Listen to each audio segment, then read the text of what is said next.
गोविंद गोविंद कृष्ण गोविंद गोविंद हे गोपाल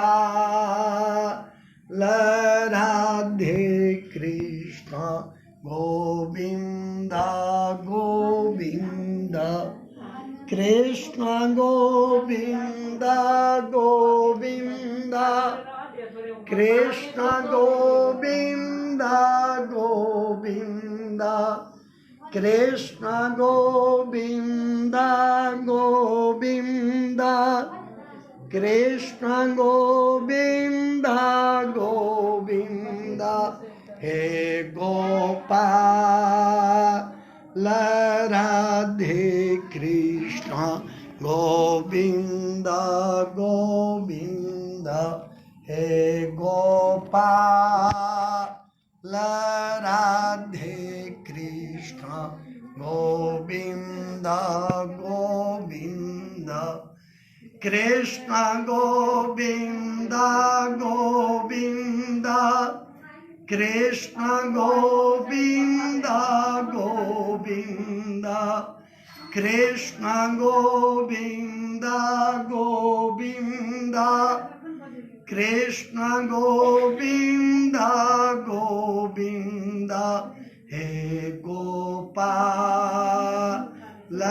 राधे कृष्ण गोविंद गोविंद।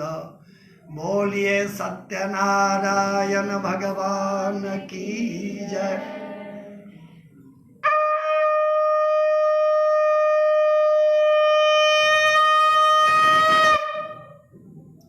हे गोपाल राधे कृष्ण गोविंद गोविंद हे गोपाल राधे कृष्ण गोविंद गोविंद।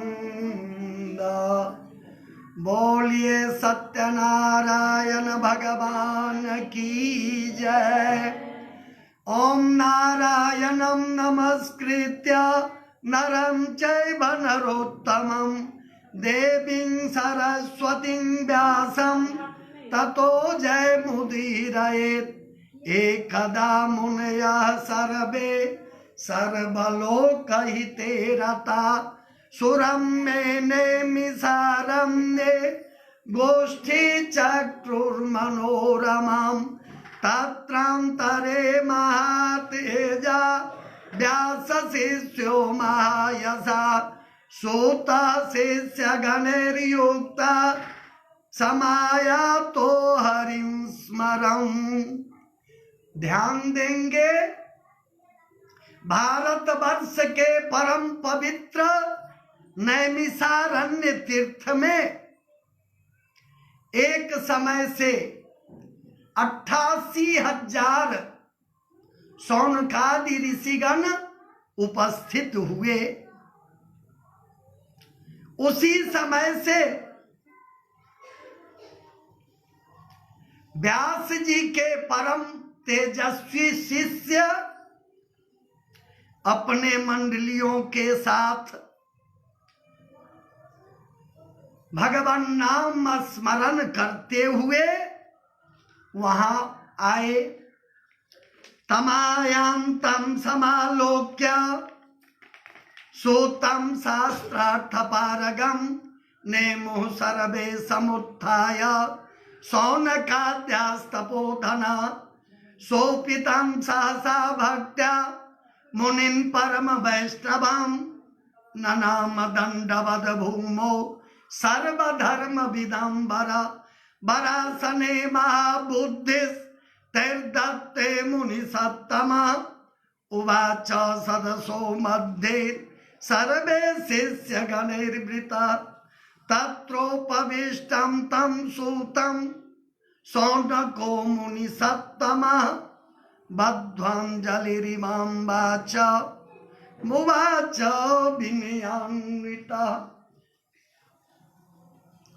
शौनक आदि ऋषिगण जैसे ही सूत जी महाराज को आते हुए देखे, सबके सब उनके स्वागत में खड़े हो गए। सब दंडवत प्रणाम किए, उनको सिंहासन पर बिठाए और विधिवत उनका स्वागत सत्कार पूजन किए। और उसके बाद जब सूत जी महाराज अपने आसन पर विराजमान हो जाते हैं, तब शौनकादि ऋषिगण प्रश्न करते हैं उनसे। शौनक उवाच महर्षे सूत सर्वज्ञ कलिकाले समागते केनोपायेन भगवं हरिर्भक्तिर्भवेन्द्रिणाम। हे प्रभु, एक कलिकाल आ गया है। ध्यान देंगे शब्दों के ऊपर, बात समझ में आएगी। कलिकाल आ गया है। कलयुग का अर्थ ही होता है कलह प्रिय, झगड़ा लड़ाई, बाहरी बातों में लोगों का मन अधिक लगता है, लेकिन जहां भगवान की कथा हो तो वहां दूसरी कथा शुरू हो जाती है। तो ध्यान पूर्वक सुनेंगे तो बात समझ में आएगी। तो शौनकादि ऋषिगण सूत जी महाराज से प्रश्न कर रहे हैं, हे प्रभु, इस कलह प्रिय कलयुग में लोगों को हरि भक्ति कैसे मिलेगी? कारण कि कलौ सर्वे भविष्यन्ति पाप कर्म परायणा वेद विद्या विहीनाश्च तेषां श्रेयः कथम भवेत्। कलयुगी जीव हमेशा पाप कर्मों में रत रहते हैं और वेद विद्या से विहीन हो जाएंगे, तो उनको सदगति कैसे प्राप्त होगा? कारण कि कलाबंधगत प्राणा लोका स्वल्पायुषस्तथा निर्धनाश्च भविष्यन्ति नाना पीड़ा प्रपीडिता। जैसे सत्य युगादि में अस्थिगत प्राण होता था लोगों को, रक्त मांस मज्जा नहीं भी रहे, हड्डी में, हड्डी के अंदर प्राण रहता था। फिर त्रेता में मांस मज्जागत प्राण हो गया, द्वापर में रक्तगत प्राण हो गया, और अभी कलयुग है तो इसमें लिखते हैं वेदव्यास जी, कलावन्नगत प्राण। कलयुग में अन्नगत प्राण है। अगर हम लोग अन्न खाना छोड़ दें तो जीवित नहीं रह पाएंगे। और प्रायः कलयुगी जीव निर्धन होंगे, नाना प्रकार के क्लेशों से, दुखों से दुखित रहेंगे। प्रयास साध्यम सुखितम शास्त्रे सुश्रूयते द्विजा तस्मात् केपि करिष्यन्ति कलौ न सुखितम जना। वेद शास्त्र पुराणों में उत्तम गति प्राप्त के लिए अनेकों प्रकार के साधन बताए गए हैं, लेकिन सर्वसाधारण के लिए उतना यज्ञ याग आदि बड़े बड़े अनुष्ठान करना असंभव है। इसलिए सुखिते सुविनष्टेषु प्रवृत्ते पाप कर्मणि सबंसाः प्रलयम सर्वे गमिष्यन्ति दुराशया। इसलिए कलयुगी जीव पाप कर्म करते करते 100 वंश के सहित नरक में चले जाते हैं। तो इसलिए हे प्रभु, आप समस्त शास्त्रों के ज्ञाता है। स्वल्प श्रमेरल्प वित्ते रल्प कालेश्च सप्तमा यथा भवेन् महापुण्यम तथा कथय सूतना। थोड़े ही समय में, कम खर्च में हरि भक्ति की प्राप्ति हो, सभी प्रकार के दुख दारिद्रता दूर हो, सभी प्रकार की सुख समृद्धि जीवन में आए, इसके लिए कोई छोटा सा सरल उपाय आप बताए। यस्योपदेशतः पुण्यम पापम वा कुरुते जना स तद्भागी भवेन्मर्त्य इति शास्त्रे सुनिश्चितम्। पुण्योपदेशी सदया केतवैश्च विवर्जिता पापायन विरोधी च चत्वारः केशवोपमा ज्ञानम संप्राप्य संसारे जा परेभ्यो न यक्षति ज्ञान रूपी हरिस्तस्मै प्रसन्न इव नेक्षते ज्ञान रत्नेश रत्नेश पर संतोष कृन्नर स गेय सुमते नूनम नर रूप धरो हरि व्रतेन तपसा किंबा प्राप्यते वांछितं फलम तत्सर्वं श्रोतुमिच्छामि कथयस्व महामते त्वमेव मुनिस्वार्दूल वेद वेदांग पारग त्वद्वितेन हि भक्तान्यो यतस्त्वं व्यासशासिता। कारण कि ज्ञान रहने के बाद भी जो दूसरों को उपदेश नहीं करते हैं तो भगवान उन पर प्रसन्न नहीं होते। इसलिए आप समस्त शास्त्रों के ज्ञाता हैं, आप बताए जो कौन सा ऐसा व्रत है, पूजन है, जिसको करने से मनुष्यों को सभी प्रकार के क्लेशों से छुटकारा मिल जाएगी और सभी प्रकार के सुख समृद्धि जीवन में आ जाएंगे। सूत उवाच, इस पर सूत जी महाराज क्या बोल रहे हैं, ध्यान देंगे तो बात समझ में आएगी।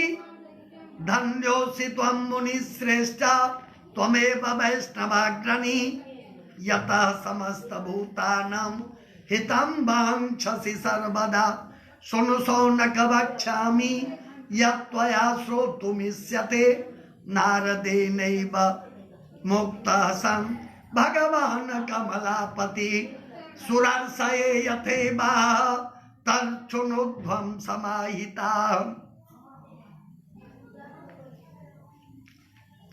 इसलिए हे प्रभु आप ऐसी कृपा कीजिए जो थोड़े ही समय में व्रत पूजन करने से समस्त दुखों से छुटकारा मिल जाए और सभी प्रकार की सुख समृद्धि जीवन में आए। इस पर सूत जी महाराज बड़े प्रसन्न हुए और बोले, शौनकादि ऋषिगणों, आपने समस्त लोगों की कामना से बहुत अच्छी बातें पूछी है। मैं अपने तरफ से कुछ नहीं बता रहा हूं। यही बात एक समय से देवर्षि नारद जी भगवान नारायण से पूछे थे और उन्होंने जो कुछ बताए वही मैं आप लोगों को बता रहा हूं। जय जय श्री स्कंद पुराणे रेवाखंडे सत्यनारायण व्रत कथायां प्रथमोत्सव। बोलिए सत्यनारायण भगवान की जय।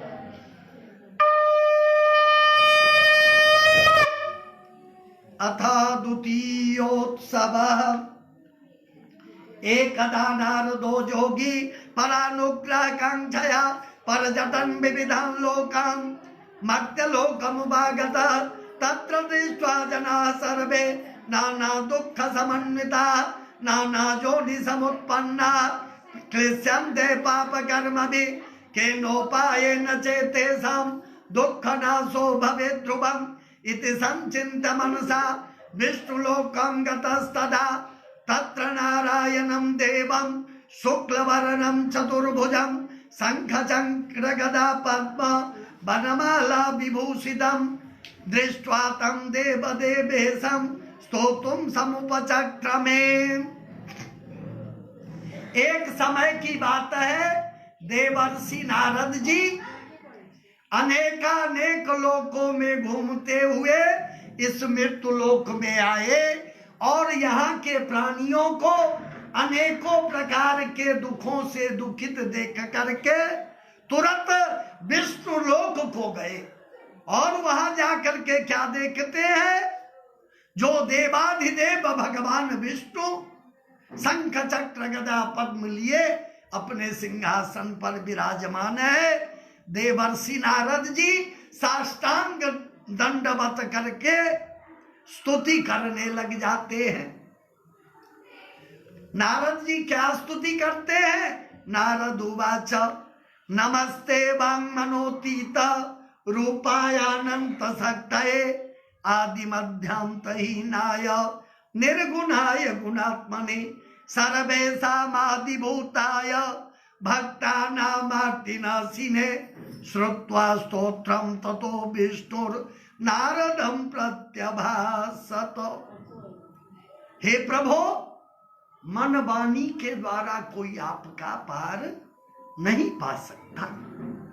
आप आदि मध्य से हीन निर्गुण निराकार सभी प्राणियों के हृदय के मन की बातों को जानने वाले हैं।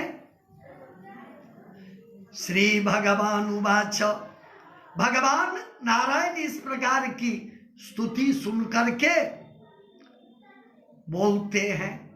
क्या बोलते हैं भगवान? किमर्थमागतोऽसि त्वं किं ते मनसि वर्तते कथयस्व महाभाग तत्सर्वं कथयामि ते।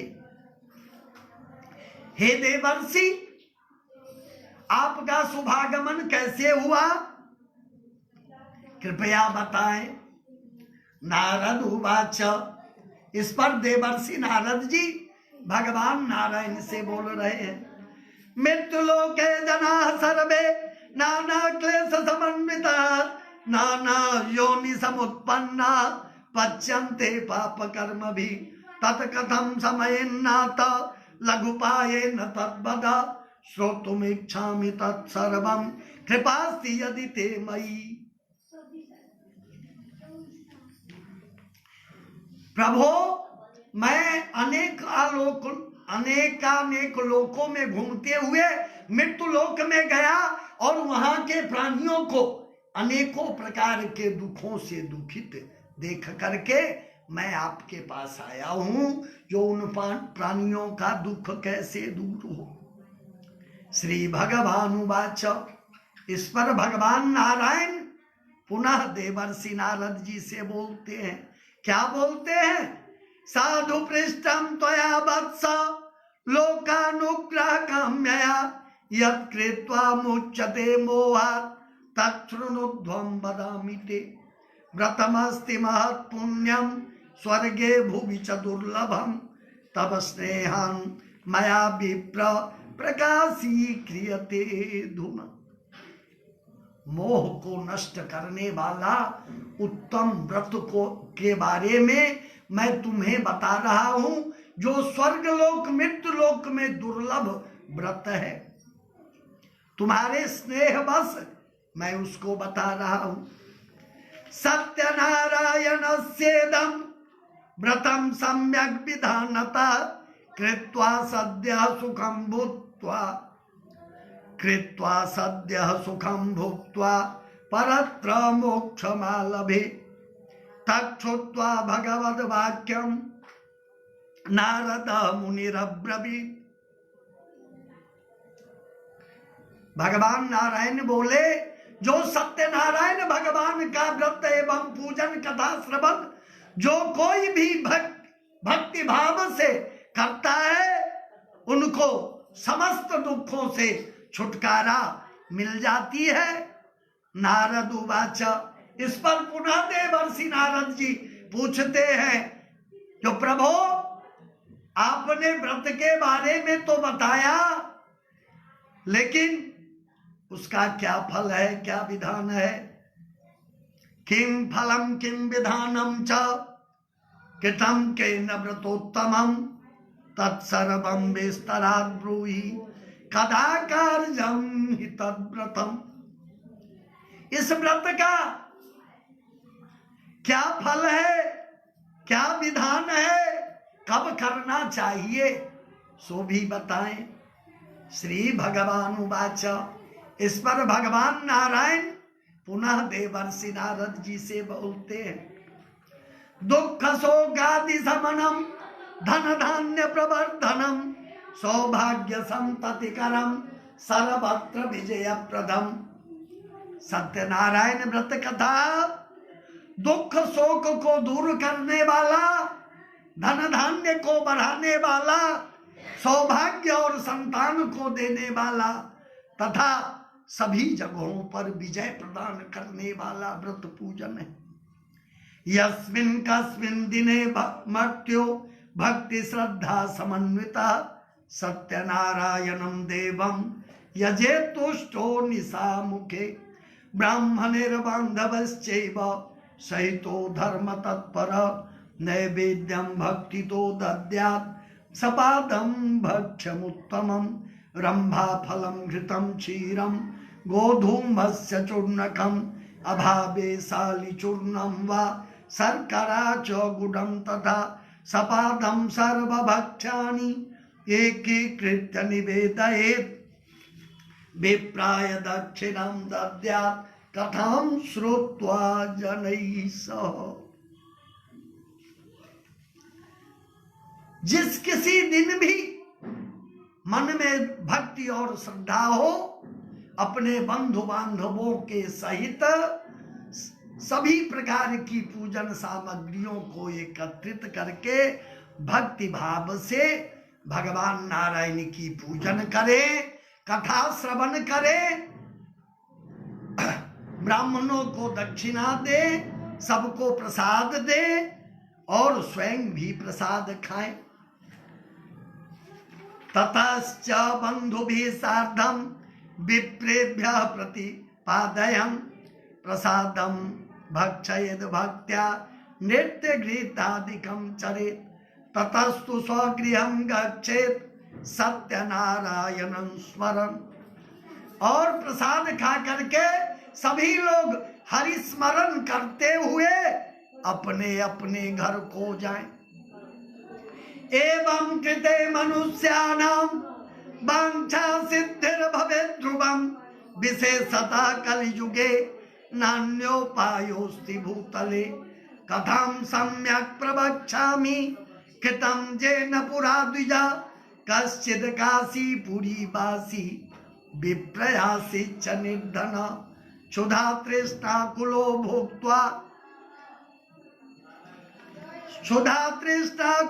भूत्वा सततं भ्रमते महिं दुःखितं ब्राह्मणं दृष्ट्वा भगवान् ब्राह्मण प्रिया वृद्ध ब्राह्मण रूपः सं प्रपक्ष द्विजमादरात् किमर्थं भ्रमसे विप्र महिं कृत्स्नं सुदुःखितः तत्सर्वं श्रोतुमिच्छामि कथ्यतं यदि रोचते। इसके विषय में बता रहे हैं जो सुंदर काशीपुरी नगरी में एक अत्यंत निर्धन ब्राह्मण रहते थे और प्रतिदिन भूख प्यास से व्याकुल होकर के भिक्षाटन के लिए निकलते। भगवान नारायण को उस ब्राह्मण को देख करके मन में दया आ गई।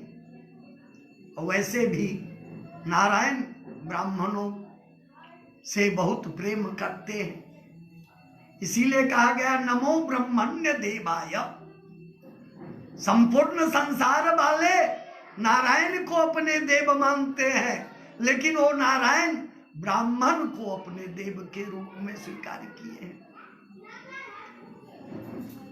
तो भगवान नारायण उस दरिद्र ब्राह्मण के पास आ जाते हैं और उनसे पूछते हैं जो प्रतिदिन आप दुखी मन से पृथ्वी पर क्यों भ्रमण करते हैं। तो ब्राह्मण क्या बोलते हैं, विप्र उवाच ब्राह्मणोति दरिद्रोऽहं भिक्षार्थं भ्रमसे महिम् उपायं यदि जानासि कृपया कथय प्रभो। और निर्धन ब्राह्मण बोलते हैं प्रभो मैं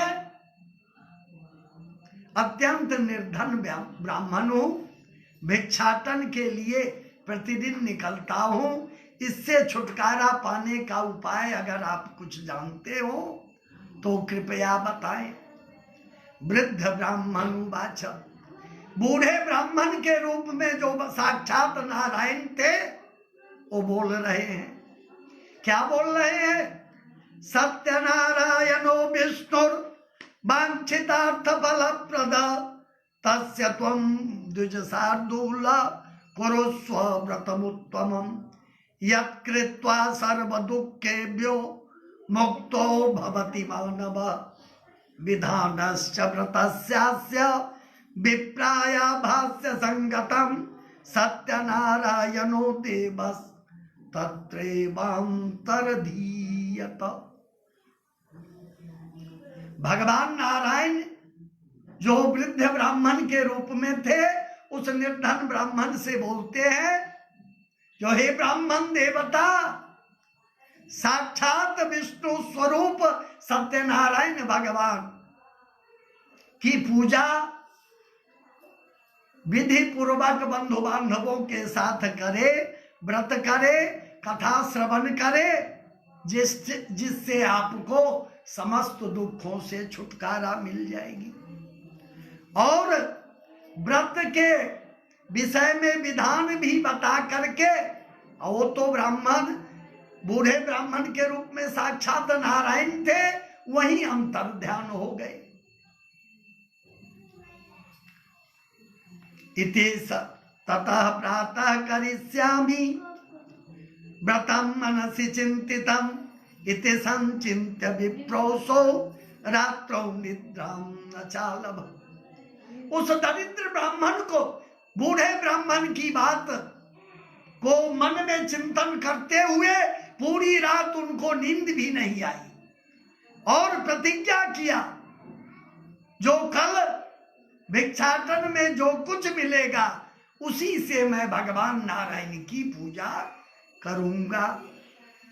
ततः प्रातः समुत्थाय सत्यनारायण व्रतम करिष्येऽहं च संकल्प्य भिक्षार्थमगमद्विज तस्मिन्नेव दिने विप्र प्रचुरं द्रव्यमाप्तमं तेनैव बन्धुभिः सार्धं सत्यस्य व्रतमाचरेत् सर्वदुःख विनिर्मुक्तः सर्वसम्पत् समन्वितः बभूव स द्विज श्रेष्ठो व्रतस्यास्य प्रभावतः। दूसरे दिन जैसे ही ब्राह्मण भिक्षाटन के लिए निकलते हैं, भगवान नारायण की कृपा से अन्य दिनों की अपेक्षा उनको भिक्षा में अधिक मिल जाता है। उससे बड़े प्रसन्न मन से बंधु बांधवों के साथ सत्यनारायण भगवान की पूजा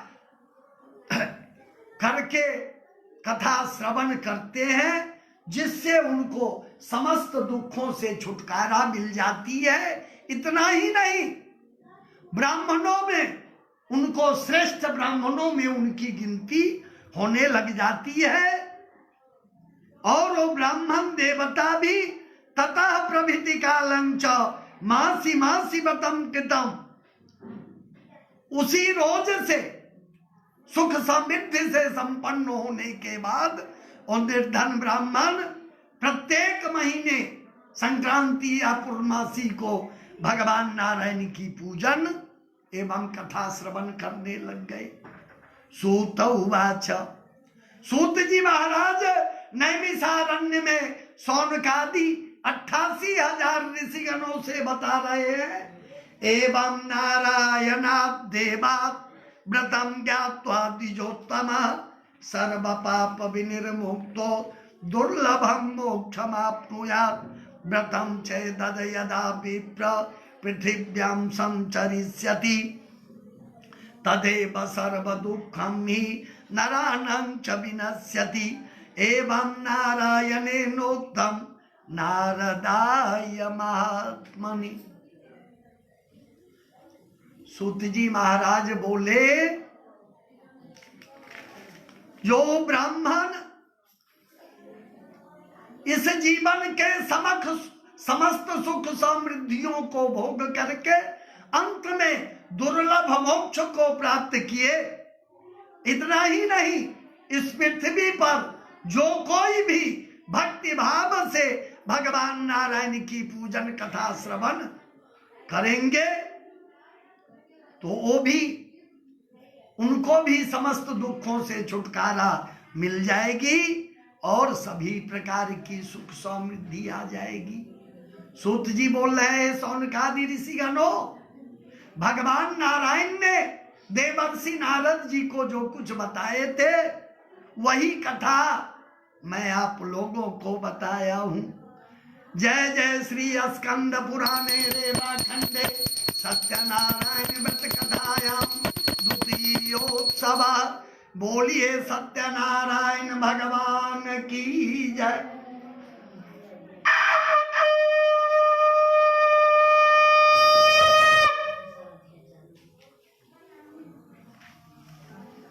अथ तृतीयोत्सव मयापि कथितं विप्र किमन्यत कथयामि ते। सूत जी महाराज ध्यान देंगे, शब्दों के ऊपर बात समझ में आएगी। बात घर में भी जाके कर सकते हैं आप लोग। कथा में बैठे हैं तो सिर्फ कथा ही श्रवण कीजिए। सूत जी महाराज सौनकादि ऋषिगणों से बोल रहे हैं, जो इस प्रकार भगवान नारायण के मुख से जो कथा देवर्षि नारद को कही गई वही मैंने आप लोगों को बताया। और आप लोग क्या सुनना चाहते हैं? तो सौनक उवाच, सौनकादि ऋषिगण पुनः प्रश्न करते हैं। तस्माद् विप्रवटं केन पृथिव्यां चरितं मुने तत्सर्वं श्रोतुमिच्छामि श्रद्धास्माकं प्रजायते। हे प्रभु, उस ब्राह्मण के बाद और किसने उस व्रत को किया? सूत उवाच, इस पर सूत जी महाराज पुनः बोल रहे हैं, शृणुध्वं मुनयः सर्वे तस्मादेन कृतं भुवि एकदा स द्विजवरो यथा विभव विस्तरै बन्धुभिः स्वजनैः सार्धं व्रतं कर्तुं समुद्यता। एतस्मिन्नन्तरे काले काष्ठकेतुः समागतः बहिः काष्ठं च संस्थाप्य विप्रस्य मन्दिरं जजौ। तृष्णाया पीडितात्मा च स विप्रं दृष्ट्वा तथा विधं प्रणिपत्य द्विजं प्राह, किमिदं क्रियते त्वया कृते किं फलमाप्नोति विस्तराद वद मे प्रभो। विप्र उवाच, सत्यनारायणस्येदं व्रतं सर्वेप्सितप्रदं दुःखशोकादिशमनं सर्वत्र विजयप्रदं धनधान्यसन्ततिकरं सर्वेषामीप्सितप्रदं यस्य प्रसादं मे सर्वे धनधान्यादिकं महत्। ततस्तु तद्व्रतं ज्ञात्वा काष्ठकर्तापि हर्षितः पपौ जलं प्रसादं च भोक्त्वा तं नगरं जजौ। एक दिन की बात है, वही ब्राह्मण भक्ति भाव से बंधु बांधवों के साथ भगवान नारायण सत्यनारायण की पूजन कथा श्रवण कर रहे थे। उसी समय से एक लकड़ी बेचने वाला लकड़हारा आया। लकड़ी की गठरी ब्राह्मण के दरवाजे पर रख करके आकर के भगवान नारायण को, ब्राह्मण देवता को प्रणाम करके पूछता है, जो आप भक्ति भाव से ये क्या कर रहे हैं, इसको करने से क्या फल मिलता है? इस पर ब्राह्मण देवता बताए, जो मैं सत्यनारायण भगवान की पूजा उन्हीं का व्रत कथा श्रवण कर रहा हूं, और मेरे यहाँ जो कुछ देख रहे हो सुख समृद्धि सब इन्हीं की कृपा से मुझे प्राप्त हुई है। लकड़हारा भी कथा श्रवण करके प्रसाद खा करके अपने घर को जाता है, और वो भी प्रतिज्ञा करता है, जो कल लकड़ी बेचने से जो कुछ मिलेगा उसी से मैं भगवान नारायण की पूजा एवं कथा श्रवण करूंगा। सत्यनारायणं देवं चिन्तय स्थिरमानसा काष्ठं विक्रीय नगरे प्राप्यते चाद्य यद्धनम् तेनैव सत्यदेवस्य व्रतं सम्यक् करोम्यहम् इति संचिन्त्य मनसा काष्ठं कृत्वा तु मस्तके जगाम नगरे रम्ये धनीनां यत्र संस्थिता तद्दिने काष्ठमूल्यं च द्विगुणं प्राप्तवान् असौ तथा प्रसन्न हृदया सुपक्व कदली फलं शर्करा घृत दुग्धं च गोधूमस्य चूर्णकं प्रत्येकं तु सपादं च गृहीत्वा स्वगृहं जजौ ततो बन्धुं समाहूय चकार विधिव्रतं तद्व्रतस्य प्रभावेन धनपुत्रान्वितो भवत् इह लोके सुखं भुक्त्वा चान्ते सत्यपुरं यजौ। और लकड़हारा व्रत की विधि जान करके और दूसरे दिन लकड़ी बेचने के लिए निकलते हैं तो भगवान नारायण की कृपा से अन्य दिनों की अपेक्षा उनको अधिक दाम मिल जाता है लकड़ी का, जिससे बड़े प्रसन्न मन से बंधु बांधवों के साथ भगवान नारायण की पूजन एवं कथा श्रवण करते हैं, जिससे उनको समस्त दुखों से छुटकारा मिल जाती है और सभी प्रकार के सुख समृद्धि धन पुत्र आदि से युक्त हो जाते हैं। सूत जी महाराज बोल रहे हैं, सौनकादि ऋषिगणों, इसके बाद और आप लोग क्या सुनना चाहते हैं? जय जय श्री स्कंद पुराणे रेवा खंडे सत्यनारायण व्रत कथायां तृतीयोत्सव। बोलिए सत्यनारायण भगवान की जय।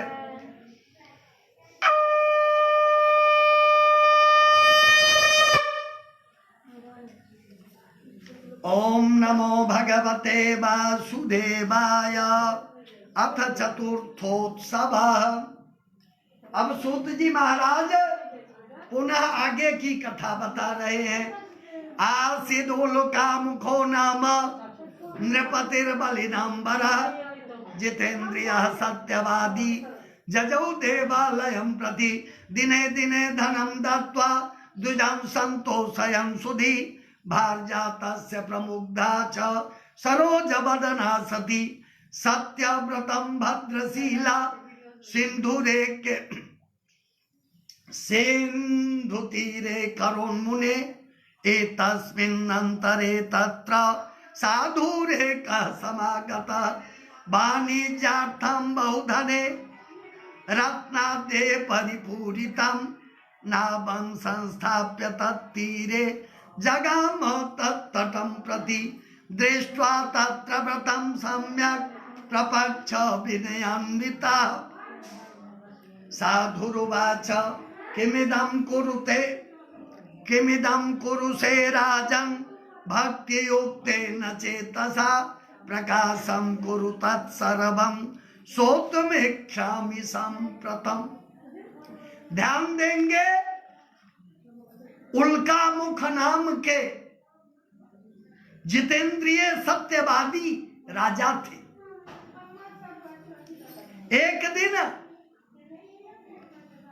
अपनी पत्नी के साथ में राजा उल्कामुख भद्रशीला नदी के तट पर पुत्र की कामना से सत्यनारायण भगवान की पूजन एवं कथा श्रवण कर रहे थे।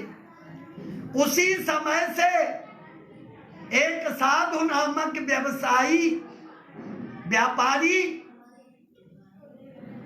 पहले के जमाना में नाव के द्वारा ही व्यवसाय होता था, एक जगह से दूसरे जगह आने जाने का काम, तो नौका को नदी के तट पर लगा करके और राजा उल्कामुख जहां पूजन कथा श्रवण कर रहे थे वहां आकर के राजा को प्रणाम करके साधु नामक वैश्य पूछते हैं, हे राजन, आप भक्ति भाव से ये क्या कर रहे हैं?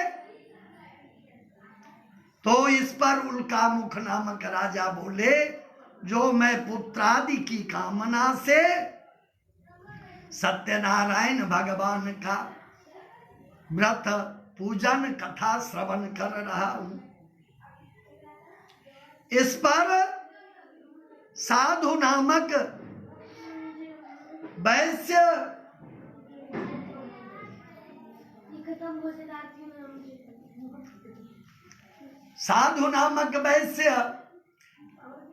जैसे ही पूछे, बीच में आप लोग बात करने लग जाते हैं, ध्यान भटकता है, तो भक्ति भाव से जितने ही देर कथा में रहे शांति पूर्वक श्रवण करेंगे तो बात समझ में आएगी। बहुत अच्छी बातें हैं। तो भगवान साधु नामक वैश्य प्रश्न किए, उस पर राजा उल्कामुख बोलते हैं, जो मैं पुत्रादि के कामना से भगवान नारायण की पूजा एवं कथा श्रवण कर रहा हूं। इस पर साधु नामक वैश्य क्या बोलते हैं? जो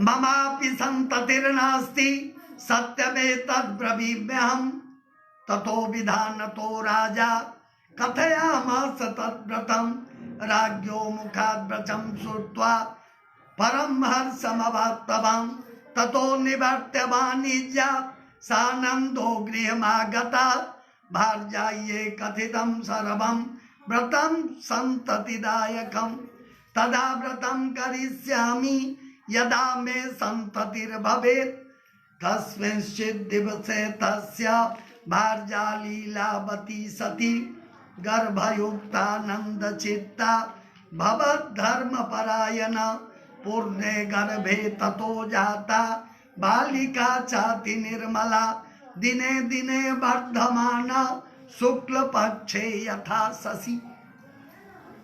साधु नामक वैश्य सत्यनारायण भगवान की व्रत पूजन कथा श्रवण की विधि को जान करके प्रसाद खा करके अपने घर पर गए और अपनी पत्नी से संतति पुत्र प्राप्ति वाले व्रत के बारे में अपनी पत्नी से साधु नामक वैश्य बताए। और बनिया कभी घाटे का सौदा नहीं करता है, वो प्रतिज्ञा करता है, जो मुझे कोई संतान होगा तब जाके मैं भगवान नारायण की पूजा एवं कथा श्रवण करूंगा। एक दिन उनकी पत्नी सांसारिक धर्मों में प्रवृत्त हुई और अंतर्पत्नी हो गई और 10वें महीने में सुंदर कन्या का जन्म दी। कन्या नारायण के आशीर्वाद से कन्या का जन्म हुआ था, इसलिए वो चंद्रमा की कला की तरह प्रतिदिन बढ़ने लगी। तो पहले की ऐसी परंपरा थी, गुणों के अनुसार ही उसका नामकरण किया जाता था। किसी ग्रंथ का, व्यक्ति का नामकरण गुणों के अनुसार ही होता था। तो चंद्रमा की कला के समान बढ़ रही थी, इसीलिए उसका नाम कलावती रखा गया। ततो लीलावती स्वामिन् ततो लीलावती प्राह स्वामिनं मधुरं वचा न करोसि किमर्थं वा पुरा यक्षपति श्रुतं विवाह समेप्यस्य करिष्यामि व्रत प्रिये इति भार्यां समाश्वास्य जगाम नगरं प्रति। ततः कलावती कन्या वर्धिता पितृवेश्मनि दृष्ट्वा कन्यां ततः साधुर् नगरे बंधुभिः सह मंत्रयित्वा द्रुतं दूतं प्रेषयामास धर्मविद् विवाहार्थं च कन्याया वरम श्रेष्ठम विचारयम तेना ज्ञप्तश्च दूतोऽसौ कांचनम नगरम जजौ तस्मादेकं वनिकपुत्रं समादाय गतो हि स। लीलावती प्रेम से बोलती है अपने पति से, हे प्रिय, आपने जो प्रतिज्ञा किया था, जो संतति होने के बाद मैं पूजा कथा श्रवण करूंगा, क्यों नहीं कर लेते? तो इस पर साधु नामक वैसे बोला, हे प्रिय, इस कन्या के विवाह के समय मैं व्रत को कर लूंगा। और व्यवसाय के लिए पुनः चले गए। कन्या का जन्म भगवान नारायण के आशीर्वाद से हुआ था। कुछ ही दिनों के बाद कन्या बहुत बड़ी हो गई, विवाह के योग्य हो गई। तो अपने सखियों के साथ कन्या को देख करके, विवाह योग्य देख करके, सुंदर कांचनपुरी नामक नगर से गुणवान वनिक पुत्र को ला करके विधि विधान पूर्वक साधु नामक वैसे कन्यादान कर दिया। दृष्ट्वा तम सुंदरम बालम वनिक पुत्रम गुणान्वितम ज्ञातिभिर्बन्धुभिः सार्धम परितुष्टेन चेतसा दत्तवान् साधुपुत्राय कन्या विधि विधानतः ततो भाग्यवशातेन विस्मृतं व्रतमुत्तमम् विवाह समयेऽप्यस्य तेन रुष्टो भवत् विबुधु ततः कालेन क्रियता निज कर्म विशारदः वाणिज्यार्थं गतः शीघ्रं जामात्रा सहितो वनिक रत्नसारपुरे रम्ये गत्वा सिंधु समीपता वाणिज्यं कुरुते साधुर जामात्रा श्रीमता सह पुरीं निर्माय नगरे चंद्रकेतुर निपस्य च। ध्यान देंगे, उस कन्या के विवाह के समय भी दुर्भाग्यवश साधु नामक वैश्य व्रत पूजन करना भूल जाता है। इससे भगवान नारायण रुष्ट हो जाते हैं। और पहले तो साधु नामक वैश्य अकेले व्यवसाय के लिए निकलते थे। दामाद के घर में आ जाने के बाद उनको भी साथ में लेकर के रत्नसारपुर नामक नगर में जाकर के व्यवसाय करने लग गए। तो क्या होता है, एतस्मिन्नेव काले तो सत्यनारायण प्रभो भ्रष्ट प्रतिज्ञमालोक्य शापं तस्मै प्रदत्तवान् स्वः प्रभृत कियत् कालं महद्दुःखं भविष्यति।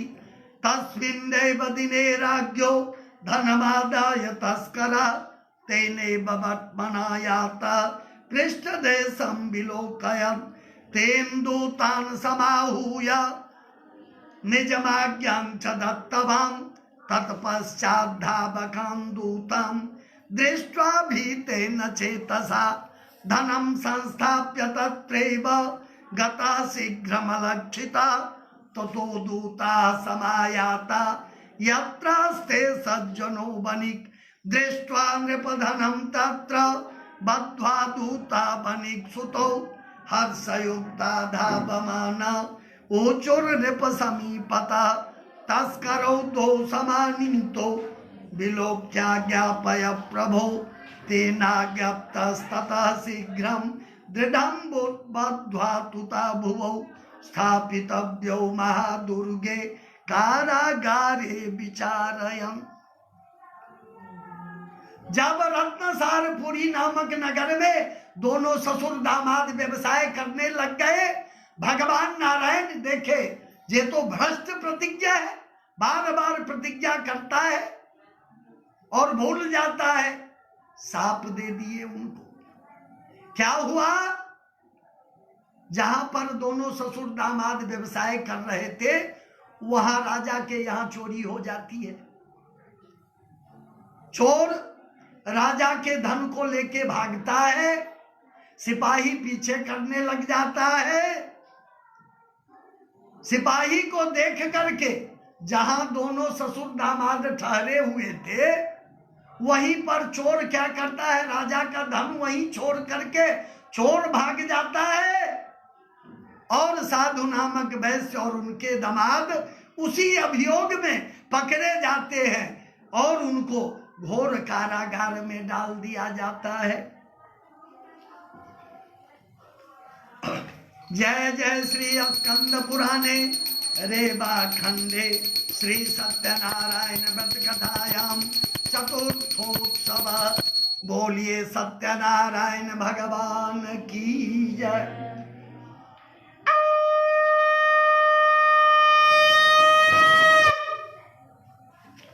ओम नमो भगवते वासुदेवाय। अथ पंचमोत्सव। मायया सत्यदेवस्य न श्रुतं च तयोर्वचः ततस्तयोर्धनं राज्ञा गृहीत्वं चन्द्रकेतुना तच्छापा च तयोर्गेहे भार्या च दुःखिता भवत् चोरेण अपहृतं सर्वं गृहे यच्च स्थितं धनम् आधिवादि समायुक्ता क्षुत्पिपासाति पीडिता अन्न चिंता परा भूत्वा भ्रमते च गृहे गृहे। दोनों ससुर दामाद को जैसे ही सिपाही पकड़ के ले गए, वो कितना भी गिड़गिड़ाते रहा लेकिन उसकी बात कोई नहीं सुना। घोर कारागार में डाल दिया गया उनको। और यहाँ क्या होता है, घर पर जो कुछ धन था वो चोरी हो जाती है, चोर चुरा के ले जाता है। अब इनकी पत्नी और बेटी आधी व्याधि से युक्त होकर के, आधी बोलते हैं मानसिक जो पीड़ा होती है उसको आधी बोलते हैं, अशारीरिक पीड़ा को व्याधि बोलते हैं। तो आधी व्याधि से युक्त होकर के कलावती प्रतिदिन भिक्षाटन करके लाती है और उसी से दोनों माँ बेटी गुजारा करने लग गई। तथा कलावती कन्या भ्रमते प्रतिभासरम एकस्मिन् दिवसे रात्रौ क्षुधार्ता द्विज मंदिरम गत्वा पश्यत् व्रतं तत्र सत्यनारायणस्य च उपविश्य कथं श्रुत्वा वरं सम्पार्थ्य वंचितं प्रसादं भक्षणं कृत्वा जजौ रात्रौ गृहं प्रति ततो लीलावती कन्यां भक्षयामास तं वृषं पुत्री रात्रौ स्थिता कुत्र किं ते मनसि वर्तते द्विजालये व्रतं मातः दृष्टं वाञ्छित सिद्धिदं तच्छ्रुत्वा कन्यका वाक्यं व्रतं कर्तुं समुद्यता। एक दिन कलावती भिक्षाटन के लिए निकली। जैसे पूजा हो रही है, कथा हो रही है, तो एक ब्राह्मण के घर में वो कथा सुनने लग गई। प्रायः सत्यनारायण कथा संध्या के समय से होती है। कुछ रात बीत गई, कलावती प्रसाद खा करके माँ के लिए भी प्रसाद लेकर के गई। लीलावती देखते ही आग बबूला हो जाती है। पुत्री रात्रौ स्थिता कुत्र, हे पुत्री तू इतनी रात तक कहाँ थी, तेरे मन में क्या है? इस पर कलावती बोलती है, माँ मैं ब्राह्मण देवता के घर में सत्यनारायण भगवान की पूजा कथा श्रवण करके प्रसाद खा करके आपके लिए भी प्रसाद लेके आई हूं। इस पर लीलावती को चेतना होती है और वो जिस अवस्था में रहती है उसी अवस्था में भगवान नारायण की पूजा एवं कथा श्रवण करने लग जाती है और बार बार क्षमा प्रार्थना करती है, जो मेरे पति और दामाद के अपराध को क्षमा करे प्रभु। इस पर भगवान नारायण प्रसन्न हो जाते हैं। प्रसादं भक्षणं कृत्वा जजौ रात्रौ गृहं प्रति ततो लीलावती कन्यां भर्त्सयामास तमृतं पुत्रिरात्रौ स्थिता कुत्र किं ते मनसि वर्तते द्विजालये व्रतं मातः दृष्टं वाञ्छितसिद्धिदं तच्छ्रुत्वा कन्यका वाक्यं व्रतं कर्तुं समुद्यता ससुता सवनिभार्या सत्यनारायणस्य च व्रतं हि कुरुते साध्वी बन्धुभिः स्वजनैः सह भर्तृजा मातरो क्षिप्र मागच्छेतं निजाश्रमम् इति देवं वरं याचे सत्यदेवं पुनः पुनः अपराधं च भर्तुं मे जामातु क्षन्तुमर्हसि व्रतेन तेन तुष्टौ सत्यनारायण प्रभो दर्शयामास स्वप्ने चन्द्रकेतो निपोत्तमं बन्धनान् मोचय प्रातर् वनिजो नृपसप्तम देयं धनं च तत्सर्वं विधियोक्तं हितं च यत् नो चेत् त्वं नाशयिष्यामि स्वराज्य धनपुत्रकम् एवमाभास्य राजानं ध्यानगम्यो भवत् प्रभो ततः प्रभात समये राजा च स्वजनैः सह उपविश्य सभा मध्ये प्राह पौरां जनान् प्रति बद्धौ महाजनौ शीघ्रं मोचयध्वं वनिक्सुतौ इति राज्ञौ वचः श्रुत्वा मोचयित्वा महाजनौ समानीय निपस्याग्रे पोचुस्ते विनयान्विता आनीतौ तौ वनिकपुत्रौ मुक्तौ निकटबन्धनात् ततौ महाजनौ नत्वा चन्द्र स्मरन्तौ पूर्ववृत्तान्तं विस्मयात् भयविह्वलौ राजा वनिक्सुतौ वीक्ष्य प्रोवाच सादरं वचः देवात् प्राप्तं महत् दुःखम् इदानीं नास्ति ते भयम् इदानीं कर्तुमुचितं क्षौरकर्मादिकं च यत् ततो नृपाज्ञया सर्वं नित्यकृत्य समाप्य च शुक्लाम्बरधरौ शीघ्रं सभा मध्ये समागतौ ततो नृपवरः श्रीमान् स्वर्णरत्न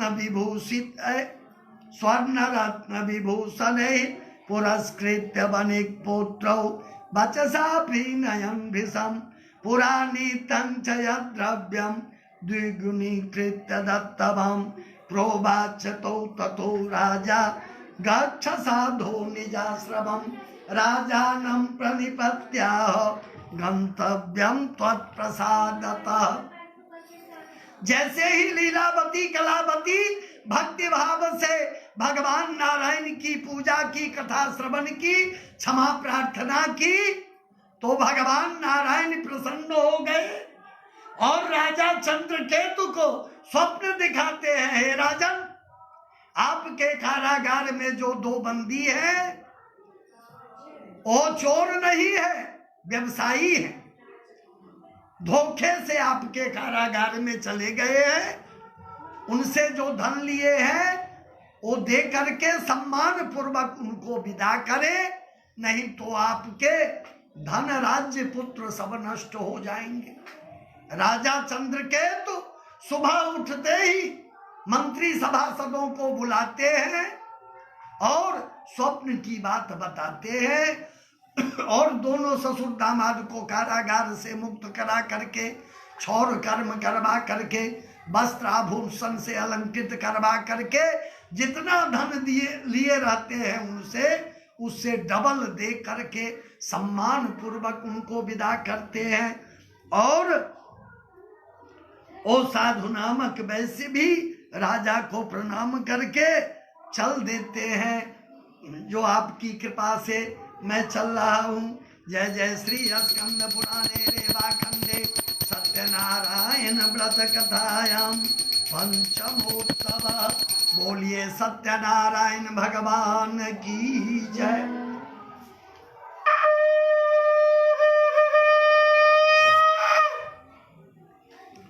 ओम नमो भगवते वासुदेवाय। अथ षष्ठोत्सवः। सूत उवाच यात्रा कृत्वा ततः साधुर् मंगलाचार पूर्विकां ब्राह्मणाय धनम दत्त्वा सहर्षं नगरं जजौ कियद्दूरे गते साधौ सत्यनारायण प्रभो जिज्ञासां कृतवान् साधो किमस्ति तरणौ तव ततौ महाजनौ भक्तौ हेलया च प्रहस्य च कथं पृच्छसि भो दण्डिन् मुद्रा देतुं किमिच्छसि लतापत्रादिकं चैव वर्तते तरणौ मम निष्ठुरं च वचः श्रुत्वा सत्यं भवतु त्वद्वचः एवमुक्त्वा गतः शीघ्रं दण्डी तस्य समीपतः गते दण्डिन साधुश्च कृतनित्यक्रियस्तदा उत्थितं तरणीं दृष्ट्वा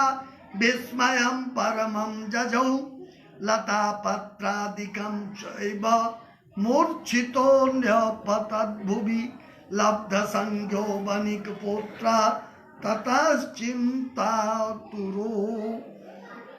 ततश्चिन्तान्वितो भवत् जामातु दुहितो कान्तो वचनं चेदमब्रवीत्।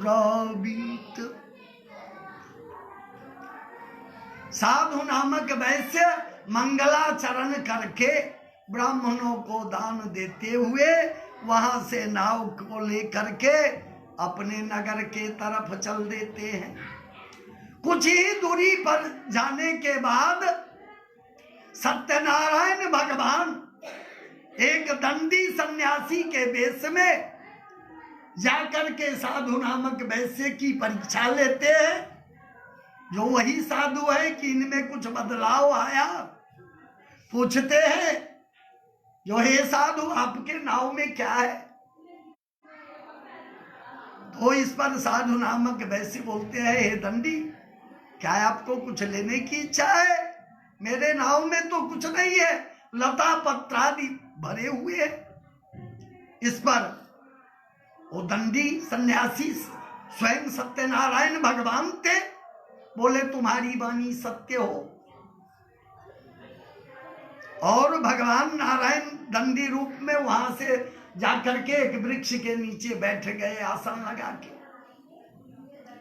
और इधर जब साधु नामक वैश्य देखता है जो नौका ऊंची उठ गई, नौका में लता पत्रादि भरे हुए, तो कहा जाता है जो पुत्र के शोक लोग सहन कर लेते हैं, लेकिन धन का शोक सहन नहीं होता। दोनों ससुर दामाद पृथ्वी पर लोटपोट करने लग जाते हैं, विलाप करने लग जाते हैं। लेकिन साधु वैश्य के दामाद बड़े बुद्धिमान हैं। वो बोलते हैं किमर्थम कुरुते शोकम सापो दत्तश्च दंडिना शक्यते तेन सर्वं हि कर्तुं हर्तुं न संशय अतस्तच्छरणं जाहि वाञ्छितार्थो भविष्यति जामातुश्च वचः श्रुत्वा तत्सकाशं गतस्तदा दृष्ट्वा तु दण्डिनं भक्त्या नत्वा प्रोवाच सादरं मया दुरात्मना देव मुग्धेन तव मायया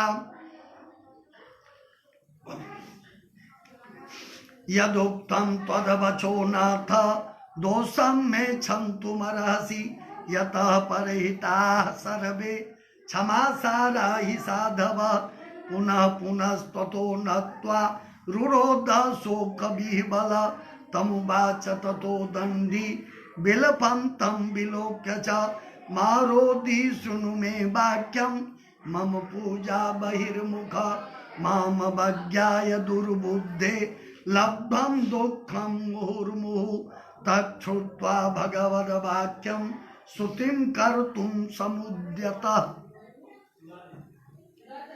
उनके दामाद बोले, जो पिताजी आप क्यों विलाप कर रहे हैं? ये दंडी सन्यासी जो आए थे उन्हीं के शाप से सब कुछ हुआ है, उन्हीं के शरण में चलनी चाहिए, वो सब कुछ करने में समर्थ है। और वहां से जाकर के उनके चरणों में लोटपोट करने लग जाते हैं और क्षमा प्रार्थना करने लग जाते हैं। और साधु नामक वैसे व्यवसायी तो है ही, साथ में ध्यान देंगे शब्दों के ऊपर, बुद्धिमान भी है। क्या बोल रहे हैं?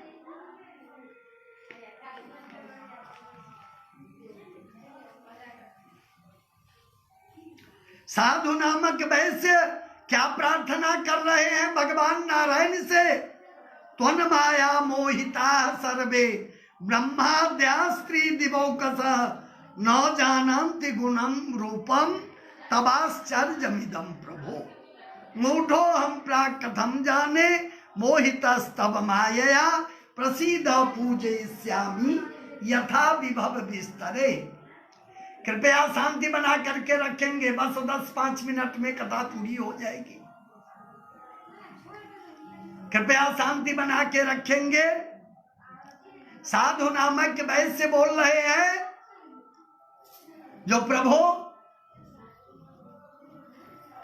आपकी माया से ब्रह्मादि देवता भी मोहित हो जाते हैं, मैं मोहित हो गया तो कोई बहुत बड़ी बात नहीं है। आप प्रसन्न होइए, मैं आपकी पूजा विधि विधान पूर्वक करूंगा।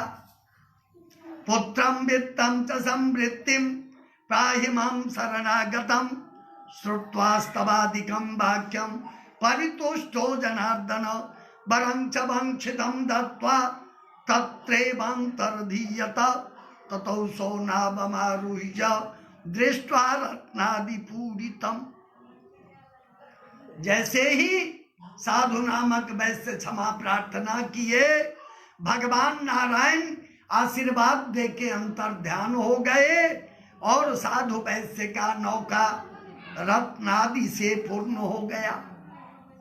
कृपया सत्यदेवस्य सफलम वांछितं मम इत्युक्त्वा स्वजनैः सार्धं पूजां कृत्वा यथा विधि हर्षेण महता साधु प्रयाणां च करोत्तदा नावं संस्थाप्य वेगेन स्वदेशमगमत्तदा ततो जामातरं प्राह प्रास्य वत्सपुरी मम दूतं च प्रेषयामास निजवेत्तस्य रक्षकं ततौ सो नगरं गत्वा साधुर्भार्यं विलोक्य च प्रोवाच वाञ्छितं वाक्यं नत्वा बद्ध्वञ्जलिं सदा तथेतु नगरस्यैव जामात्रा सहितो वणिक् आगतो बन्धुवर्गैश्च धनैर्बहुविधैस्तथा श्रुत्वा दूतस्य तद्वाक्यं महाहर्षयुता सती सत्यपूजां ततः कृत्वा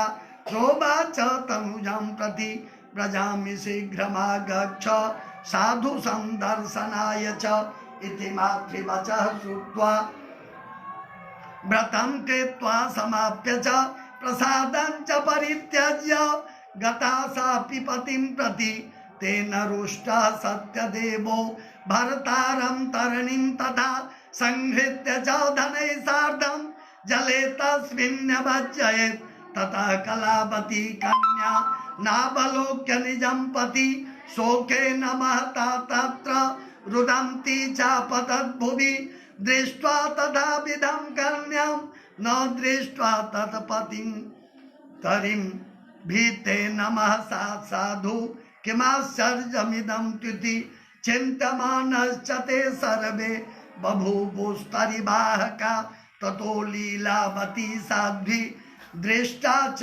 विह्वला सती विललापाति दुःखेन भर्तारं चेदमब्रवीत् इदानीं नौकया सार्ध मदृश्यो भूतलक्षित न जाने केन देवेन हेलया चापि हारित सत्यदेवस्य माहात्म्यं किं वा ज्ञातुं न शक्यते इत्युक्त्वा विललापाथ तत्प्रत्यय स्वजनैः सह ततो लीलावती कन्यां कोडे कृत्वा रुरोध च ततः कलावती कन्या नष्टे स्वामिन् दुःखिता गृहीत्वा पादुकं नस्य अनुगन्तुं मनोदधे। साधु नामक वैश्य जैसे ही अपने नगर के नजदीक आए तो दूत को भेजते हैं जो जाकर के घर पर खबर कर दो जो सेठ जी नगर के नजदीक आ गए हैं। उस समय से लीलावती और कलावती भगवान नारायण की पूजा एवं कथा श्रवण कर रही थी। लीलावती अपनी पुत्री कलावती से बोलती है, हे पुत्री तुम पूजा पूरी करके आ जाना, मैं पति को देखने जा रही हूं। कलावती भी पूजा तो पूरी कर लेती है लेकिन बिना प्रसाद खाए पति और पिता को देखने चली जाती है। जैसे वहां पहुंचती है तो न तो पिता है न पति है, कोई नहीं। अब दोनों मां बेटी विलाप करने लग जाती है। उस समय से सती प्रथा थी।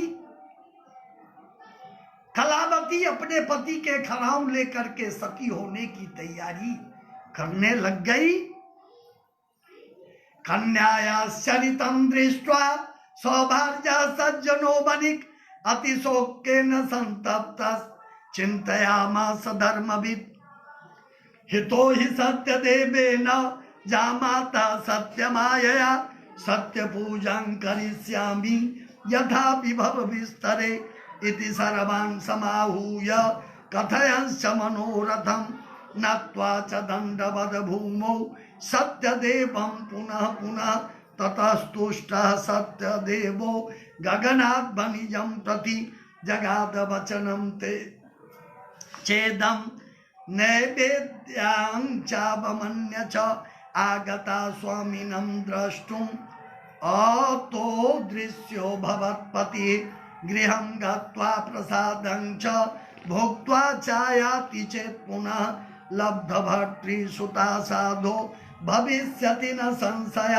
ततस्तत्प्राणदं वाक्यं श्रुत्वा गगनमण्डले क्षिप्रं तदा गृहं गत्वा प्रसादं प्रतिगृह्य च अपश्यत पुनरागत्य पतिं नाभिजनैः सह तथा कलावती तुष्टा जगाद पितरं प्रति एहि तात गृहं यामो विलम्बं कुरुषे कथं तच्छ्रुत्वा कन्यका वाक्यं सन्तुष्टो भूद्वनिक्सुतः पूजनं सत्यदेवस्य कृत्वा बहुविधानतः धनैर्बन्धुजनैः सार्धं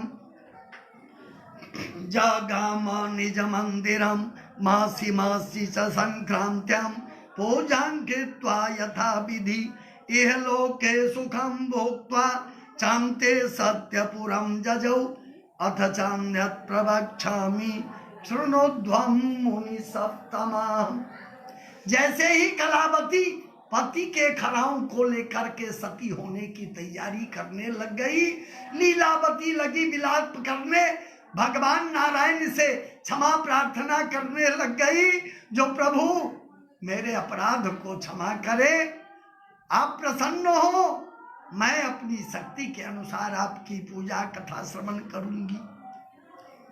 भगवान नारायण प्रसन्न हो जाते हैं और आकाशवाणी के द्वारा सुनाते हैं, हे लीलावती तुम्हारी कन्या कलावती पूजा पूरी करके बिना प्रसाद खाए आ गई है।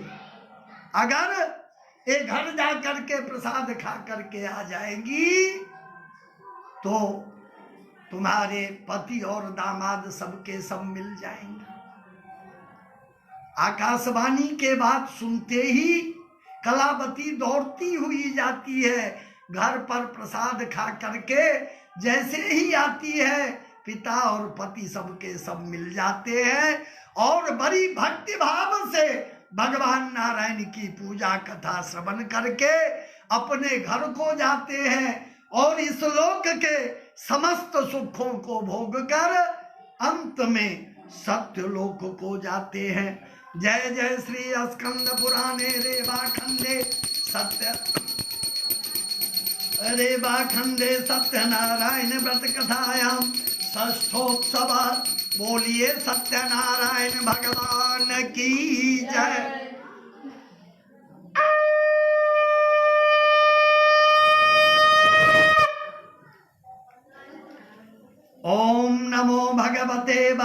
वासुदेवाय। अथ सप्तमोत्सव। ये 7वां अंतिम अध्याय है।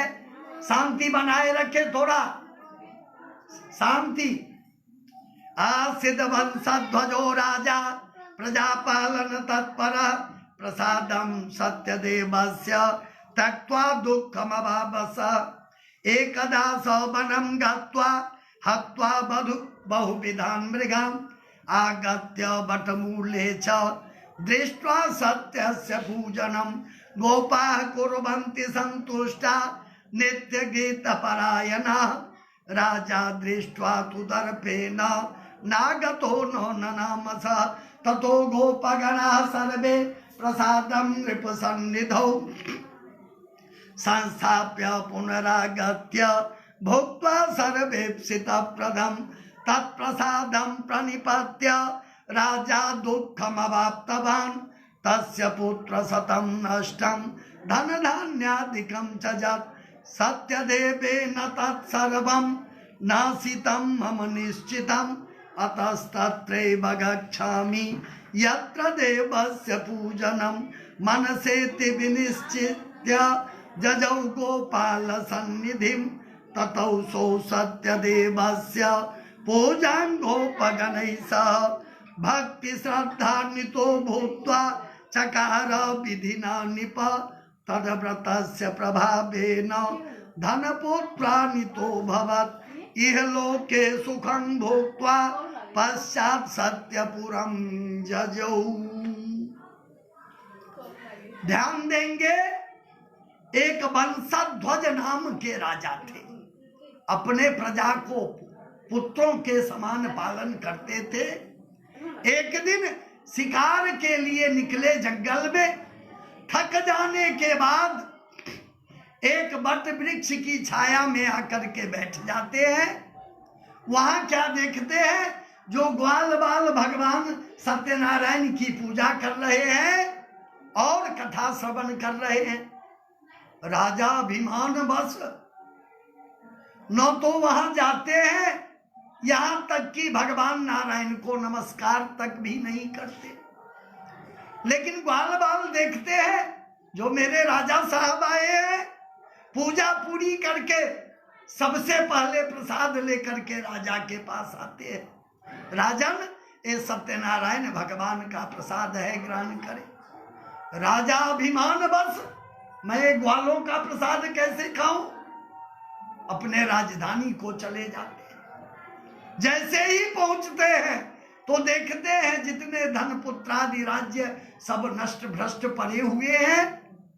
उनको चेतना होती है, पुनः उसी स्थान पर आए जहां ग्वाल बाल पूजन कर रहे थे और भक्ति भाव से विधि पूर्वक सत्यनारायण भगवान की पूजा कथा श्रवण करते हैं, जिससे राजा भी धन पुत्रादि राज्य से युक्त हो जाते हैं और इस लोक के समस्त सुखों को भोग कर अंत में सत्य लोक को जाते हैं। जय जय श्री स्कंद पुराणे रेवा खंडे सत्यनारायण व्रत कथायाम सप्तमोत्सव। बोलिए श्री सत्यनारायण भगवान की जय।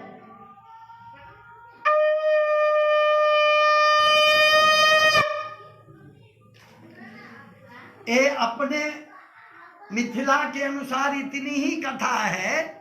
गीता प्रेस गोरखपुर से जो प्रकाशित है उसमें आया है जो दरिद्र निर्धन ब्राह्मण थे वही दूसरे जन्म में सुदामा नामक ब्राह्मण होते हैं और भगवान श्री कृष्ण की सन्निधि को प्राप्त करके गोलोक को जाते हैं और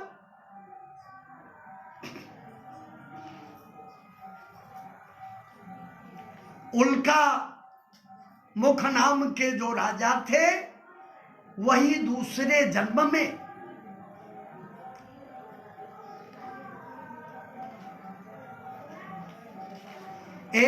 राजा मोरध्वज होते हैं और देवताओं के द्वारा वो परीक्षा लेने पर अपने पुत्र को आरे से चीर करके वो परीक्षा में सफल होते हैं। और दुर्लभ उल्का मुख नामक राजा दशरथ होते हैं, राम लक्ष्मण भरत शत्रुघ्न को पुत्र रूप में प्राप्त करते हैं।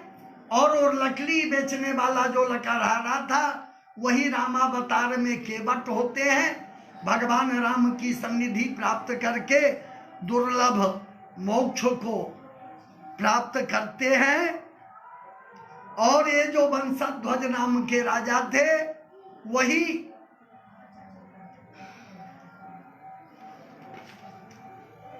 और स्वयंभुव मनु होते हैं और समस्त भागवत धर्मों का आचरण करके दुर्लभ मोक्ष को प्राप्त करते हैं।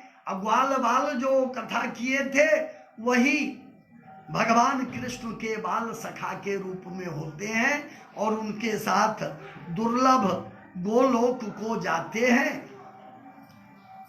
अब कथा की महिमा 2-4 श्लोकों में बताई गई है। जो इदम कुरुते सत्यम व्रतम परम दुर्लभम शृणोति च कथम पुण्यम भक्ति युक्तेन चेतसा धन धान्यादिकं तस्य भवेद सत्य प्रसादस दरिद्रो लभते वित्तम बद्धो मुक्षेत बंधनात्। उस समय से थोड़ा विस्मरण हुआ। वो साधु नामक जो वैश्य थे वही राजा मोरध्वज दूसरे जन्म में होते हैं और अपने पुत्र को आरे से चीर करके और दुर्लभ मोक्ष को प्राप्त करते हैं देवताओं के द्वारा परीक्षा लेने पर।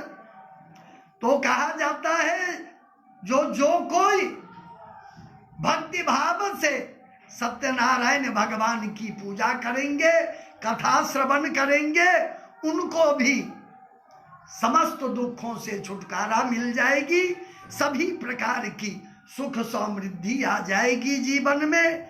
कहा गया है दरिद्रो लभते वित्तम बद्धो मुच्चेत बंधना। अगर कोई दरिद्र है तो उनको धन की प्राप्ति होती है, किसी बंधन में है तो बंधन से मुक्त हो जाते हैं। भीतो भयात प्रमुच्चेता, किसी भय से भयभीत है तो उनको उस भय से छुटकारा मिल जाती है। सत्यमेव न संशय, ये बिल्कुल सत्य है, इसमें थोड़ा भी संदेह नहीं है। इप्सितम च फलम भुक्त्वा चामते सत्यपुरम जजो, और मनोवांछित फल प्राप्त करके सत्यलोक को जाते हैं।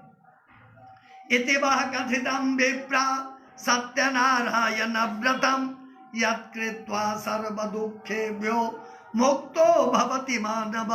विशेषतः कलियुगे सत्य पूजा फलप्रदा केचित् कालम वदिष्यन्ति सत्यमीशं तमेवहि सत्यनारायणं केचित् सत्यदेवं तथा परे नाना रूपधरो भूत्वा सर्वेषामीप्सितप्रदं भविष्यति कलो विष्णु सत्यरूपी जनार्दन। य इदं पठते नित्यं शृणोति मुनि सप्तमः तस्य नश्यन्ति पापानि सत्यदेव प्रसादतः।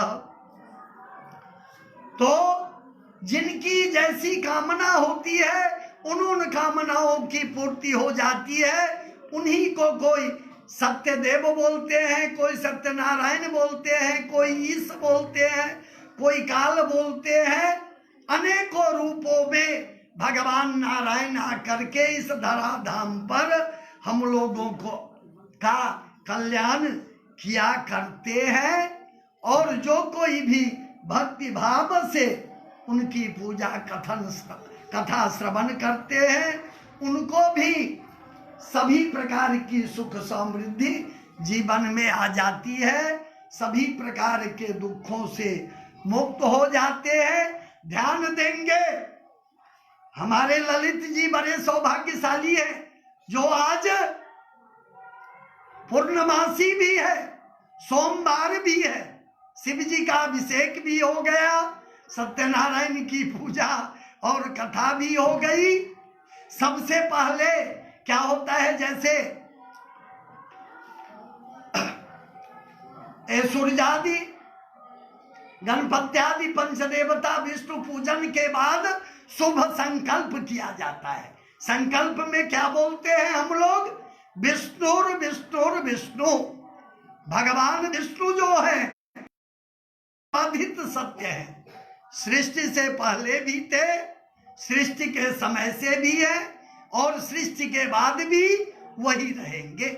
इसीलिए जितने शुभ कर्म करते हैं, शुभ संकल्प करते हैं, भगवान विष्णु के स्मरण से ही शुभारंभ किया जाता है। उसके बाद की पंक्ति है अद्य। अद्य की हिंदी हो जाती है आज। ते कौन सा आज? हमारे आपके आज नहीं, ब्रह्मणोहनी अभी जो चल रहा है, ब्रह्मा जी के दिन का द्वितीय परार्धे, बस 2 मिनट में पूरी हो रही है कथा, शांति बनाए रखे। ब्रह्मा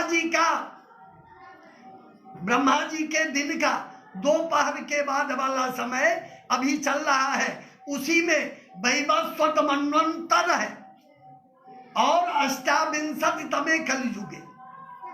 जैसे दिनों का क्रम होता है, रविवार सोमवार पुनः रविवार आ जाते हैं, उसी तरह से युगों का जो क्रम है, सतयुग त्रेता द्वापर कलयुग, ये 28तमे कलयुगे 28वां बार आ चुका है कलयुग। अब ब्रह्मा जी का अभी आधा दिन ही व्यतीत हुआ है। एक कलयुग की ही आयु है 4,32,000 वर्ष, उसके डबल द्वापर की आयु है, द्वापर के डबल त्रेता की, और त्रेता से डबल सतयुग की आयु होती है। और ऐसी आयु वाली जो चतुर्युगी है वो 28वें बार आ चुके हैं, लेकिन ब्रह्मा जी का अभी द्वितीय परार्ध ही चल रहा है। ध्यान देंगे, मृकांड ऋषि का नाम सुने होंगे आप लोग। मृकांड ऋषि बड़े तपस्वी थे, लेकिन उनको कोई संतान नहीं था, पुत्र नहीं था उनको। तो आशुतोष भगवान शंकर की आराधना किए और वरदान मांगे। शिव जी प्रसन्न हुए और उनको बताए जो आपको पुत्र की प्राप्ति होगी, लेकिन उसकी आयु 5 वर्ष की ही होगी। तो मृकांड ऋषि को हर्ष विस्मय दोनों हुआ, जो पुत्र होगा लेकिन उसकी आयु 5 वर्ष की ही होगी। बालक का जन्म हुआ जब उसकी आयु पूरी होने वाली थी, तो ठीक उसी समय से मृकांड ऋषि स्वयं तो सत्कर्मों में तत्पर थे ही, अपने उस बालक को भी बोले। अपने हिंदू धर्म शास्त्रों में सर्वमान्य धर्म ग्रंथ है श्रीमद् भागवतम, उसमें वेद व्यास जी 18,000 श्लोक लिखे हैं, लेकिन अंतिम श्लोक क्या लिखे हैं? नाम संकीर्तनम यस्य सर्व पाप प्रणाशनम प्रणामो दुख समना तम नमामि हरिम परम। भगवान नाम संकीर्तन जो है सभी प्रकार के पापों को नाश करने वाला है। और जैसे हम लोग अपने इष्ट देवता कुल देवता भगवान नारायण को, बड़े बुजुर्गों को प्रणाम करते हैं, तो जिनको प्रणाम करते हैं उनको कोई लाभ नहीं होता है, जो करने वाले हैं उनके दुखों का समन होता है। तम नमामि हरिम परम। इसीलिए हम आप जो है भगवान नारायण को, बड़े बुजुर्गों को प्रणाम किया करते हैं। तो मृकांड ऋषि स्वयं तो सत्कर्मों में तत्पर थे ही, उस बालक को भी बोले जो आज से जो कोई इस रास्ते से निकले उसको तुम प्रणाम किया करो। बालक वैसे ही करना प्रारंभ कर दिया। एक दिन संजोगवश सप्त चिरंजीवी सप्तर्षिगण उसी रास्ते से जा रहे थे। जैसे ही बालक प्रणाम किया, उनके मुख से निकल गया चिरंजीवी भव। अब सप्तर्षि मृकांड ऋषि प्रसन्न हुए। जब उनको प्रसन्न मुद्रा में देख करके सप्तर्षिगण बोलते हैं, क्यों क्या बात है? बोले प्रभु आप लोग ब्रह्म ज्ञानी हैं, इसकी आयु 5 वर्ष है, पूरी होने वाली है। अब सप्तर्षिगण घबराए, जो हमारी वाणी व्यर्थ हो जाए तो ये उचित नहीं है। तो सृष्टिकर्ता ब्रह्मा जी हैं, उन्हीं के शरण में चलनी चाहिए। तो मृकंड ऋषि उस बालक को लेकर के सप्तर्षिगण ब्रह्मा जी के पास पहुंचे। वहां भी बालक को आगे करके प्रणाम करवाया गया। जैसे ही बालक प्रणाम करता है, ब्रह्मा जी भी बोल दिए चिरंजीवी भव। अब सप्तर्षिगण आश्वस्त हुए, जो ब्रह्मा जी हमसे ऊपर वाले अधिकारी हैं, इनकी वाणी असत्य होगी तो मैं तो इनके अंदर के अधिकारी हूं। ब्रह्मा जी बोले क्यों, क्या बात? बोले प्रभु ये आप ही के सृष्टि के अंतर्गत इस बालक का जन्म हुआ है और इसकी आयु 5 वर्ष है, पूरी होने वाली है। अब ब्रह्मा जी भी घबराए, कारण कि ब्रह्मा जी भगवान नारायण की आज्ञा से सृष्टि की रचना तो करते हैं, लेकिन उसमें अपने मन से उलटफेर नहीं कर सकते। तो विधि के विधान में भी उलटफेर करने वाले कोई देव है क्या? तो आप लोग पढ़ते होंगे, गोस्वामी जी रामचरितमानस में लिखे हैं, भाभी हूं बेटी सकही त्रिपुरारी। एक शिव जी ही ऐसे हैं जो विधि के विधान को भी पलट सकते हैं। तो ब्रह्मा जी भी साथ हो गए और सबके सब आशुतोष भगवान शंकर के पास पहुंचे और वहां भी बालक को आगे करके प्रणाम करवाया गया। तो शिव जी भी बोल दिए चिरंजीवी भव। अब ब्रह्मा जी आश्वस्त हुए, जो मेरे भार भोले बाबा ले लिए। सबको प्रसन्न मुद्रा में देख करके शिव जी पूछते हैं क्यों, क्या बात? बोले प्रभु ये आप ही के आशीर्वाद से इस बालक का जन्म हुआ है, इसकी आयु 5 वर्ष है, पूरी होने वाली है। तो ब्रह्मा शिव जी बोले जब मेरे आशीर्वाद से हुआ है तो आप लोग निश्चित होकर के अपने अपने घर को जाए, बालक को मेरे पास रहने दिया जाए। मृकंड ऋषि भी सोचे वैसे तो बच्चा बचेगा नहीं, शिव जी के पास रहे।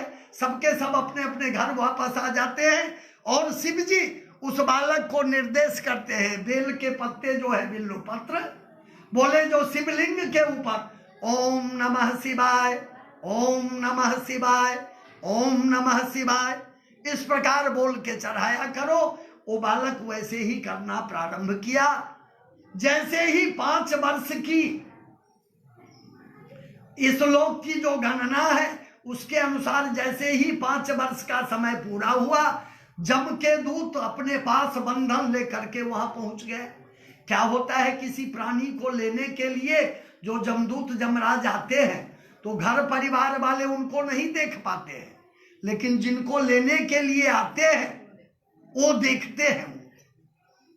तो छोटा सा बच्चा 5 वर्ष का, माता पिता कोई नहीं, वो डर के मारे, किसी किसी तस्वीर में आप लोग देखते होंगे छोटा सा बच्चा है और शिवलिंग से ऐसे लिपटा हुआ है। तो शिवलिंग से ही वो डर के मारे लिपट गया बच्चा कि साक्षात शिव जी त्रिशूल लेके प्रकट हो गए। अब जमदूत जमराज जितने थे हाथ जोड़ के खड़े हुए, जो प्रभु ये संहार विभाग तो आप ही का है, इसकी आयु पूरी हुई है तो हम लोग आए हैं, हमारी क्या गलती है बताएं। इस पर शिव जी बोलते हैं ये बताओ किसके आशीर्वाद से इसका जन्म हुआ? तो बोले प्रभु ये तो आप ही के आशीर्वाद से हुआ है। तो बोले किसके हिसाब से बीतना चाहिए?